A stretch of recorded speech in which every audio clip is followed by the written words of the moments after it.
मत्ती अध्याय 6 दान। सावधान रहो, तुम मनुष्य को दिखाने के लिए अपने धर्म के काम न करो, नहीं तो अपने स्वर्गीय पिता से कुछ भी फल न पाओगे। इसलिए जब तू दान करे तो अपने आगे तुराही न बजा, जैसे कपटी सभाओं और गलियों में करते हैं, ताकि लोग न की बढ़ाई करें। मैं तुमसे सच कहता हूँ कि वे अपना प्रतिफल पा चुके। परंतु जब तू दान करे तो जो तेरा दाहिना हाथ करता है उसे तेरा बायां हाथ ना जाने पाए, ताकि तेरा दान गुप्त रहे, और तब तेरा पिता जो गुप्त में देखता है तुझे प्रतिफल देगा।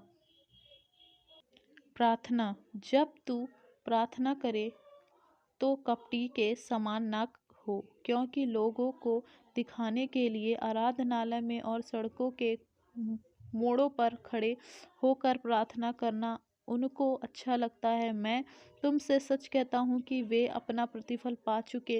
परंतु जब तू प्रार्थना करे तो अपनी कोठरी में जा और द्वार बंद करके अपने पिता से जो गुप्त में है प्रार्थना कर, तब तेरा पिता जो गुप्त में देखता है तुझे प्रतिफल देगा। प्रार्थना करते समय अन्य जाति के समान बक बक ना करो, क्योंकि वे समझते हैं कि उनके बहुत बोलने से उनकी सुनी जाएगी। इसलिए तुम उनके समान न बनो, क्योंकि तुम्हारा पिता तुम्हारे मांगने से पहले ही जानता है कि तुम्हारी क्या आवश्यकता है। अतः तुम इस रीति से प्रार्थना किया करो, हे हमारे पिता, तू जो स्वर्ग में है, तेरा नाम पवित्र माना जाए, तेरा राज्य आए, तेरी इच्छा जैसे स्वर्ग में पूरी होती है वैसे पृथ्वी पर भी हो। हमारी दिन भर की रोटी आज हमें दे, और जिस प्रकार हमने अपने अपराधियों को क्षमा किया है, वैसे ही तू भी हमारे अपराधों को क्षमा कर, और हमें परीक्षा में ना ला, परंतु बुराई से बचा, क्योंकि राज्य और पराक्रम और महिमा सदा तेरा ही है। आमीन।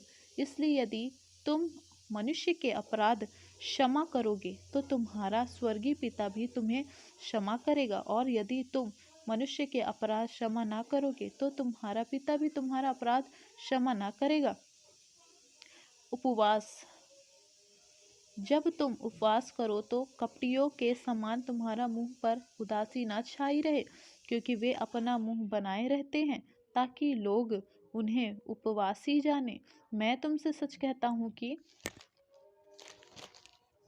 वे अपना प्रतिफल पा चुके। परंतु जब तू उपवास करे तो अपने सिर पर तेल मल और मुंह धो, ताकि लोग नहीं परंतु तेरा पिता जो गुप्त में है तुझे उपवासी जाने। इसी दशा में तेरा पिता जो गुप्त में देखता है तुझे प्रतिफल देगा। स्वर्गीय धन। अपने लिए पृथ्वी पर धन इकट्ठा ना करो, जहाँ कीड़ा और काई बिगाड़ते हैं और जहाँ चोर सेंध लगाते और चुराते हैं, परंतु अपने लिए स्वर्ग में धन इकट्ठा करो, जहाँ न तो कीड़ा और ना कोई बिगाड़ते हैं, और जहाँ चोर ना सेंध लगाते और ना चुराते हैं, क्योंकि जहाँ तेरा धन है वहाँ तेरा मन भी लगा रहेगा। शरीर की ज्योति। शरीर का दिया आँख है, इसलिए यदि तेरा आँख निर्मल हो तो तेरा सारा शरीर भी उजियाला होगा, परंतु यदि तेरी आँख बुरी हो तो तेरा सारा शरीर भी अंधियारा होगा। इस कारण वह अंधियारा जो तुझ में है, यदि अंधकार हो तो अंधकार कैसा बड़ा होगा। परमेश्वर और धन। कोई मनुष्य दो स्वामी की सेवा नहीं कर सकता, क्योंकि वह एक से बैर और दूसरे से प्रेम रखेगा, या एक से मिला रहेगा और दूसरे को तुच्छ जानेगा। तुम परमेश्वर और धन दोनों की सेवा नहीं कर सकते।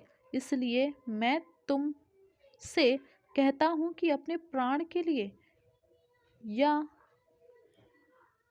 चिंता ना करना कि हम क्या खाएंगे और क्या पिएंगे, और ना अपने शरीर के लिए कि क्या पहनेंगे।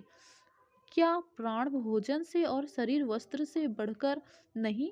आकाश के पक्षी को देखो, वे ना बोते हैं, ना काटते हैं और ना खातों में बटोरते हैं, फिर भी तुम्हारा स्वर्गीय पिता उनको खिलाता है। क्या तुम उनसे अधिक मूल्य नहीं रखते।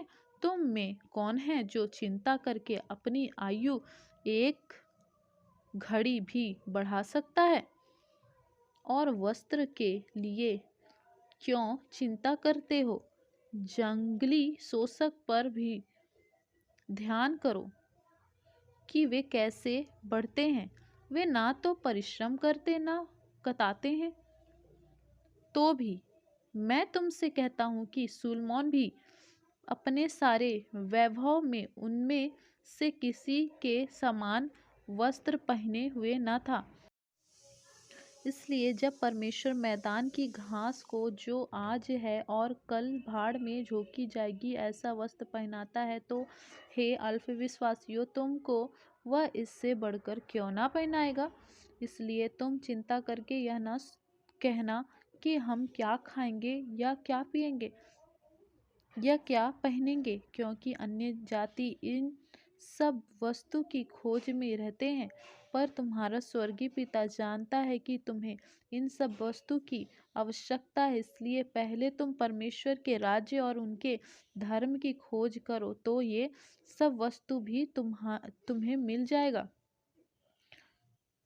अतः कल की चिंता ना करो, क्योंकि कल का दिन अपनी चिंता आप कर लेगा। आज के लिए आज ही का दुख बहुत है।